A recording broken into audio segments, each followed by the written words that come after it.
Dans la vidéo précédente, on a établi les équations horaires du mouvement d'un électron noté Q dans un champ électrostatique.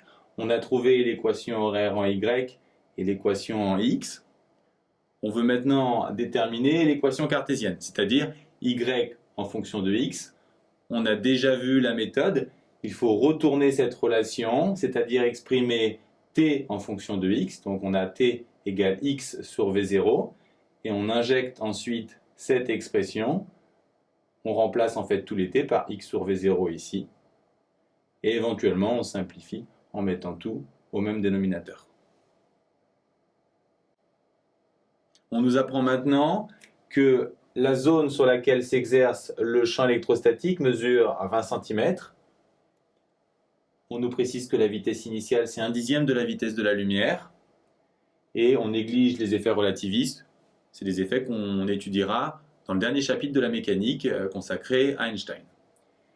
On nous demande, à partir de ces hypothèses, de calculer au millimètre près la déviation verticale de l'électron à la sortie de la zone où s'exerce le champ électrostatique, c'est-à-dire ici.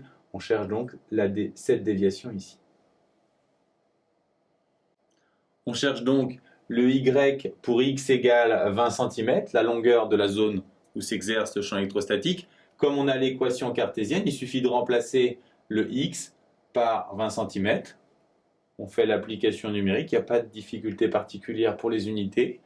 Et on va donner le résultat en millimètres. L'électron est dévié de 156 mm vers le bas. Dernière question. On doit déterminer l'angle formé par la trajectoire de l'électron hors du champ et l'axe X. La première chose à voir, c'est que cet angle, c'est celui-ci. Ce qu'il nous faut maintenant, c'est déterminer la direction de l'électron hors du champ. Et puisque l'électron n'est plus dévié une fois qu'il est hors du champ, c'est la direction de l'électron au moment où il sort du champ. Et cette direction est donnée par sa vitesse au moment où il sort du champ, c'est-à-dire quand x égale L qui vaut 0,2. On nous indique que pour trouver cet angle, il faut passer par sa tangente, qu'on va visualiser en décomposant la vitesse. Cet angle a pour tangente Vy sur Vx.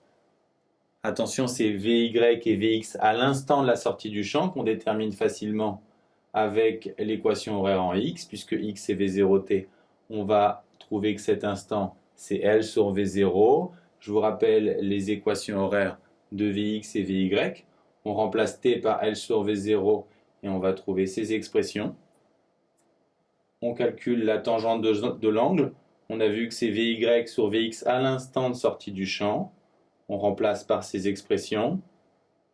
On fait l'application numérique. Et on en déduit que l'angle fait 57 degrés.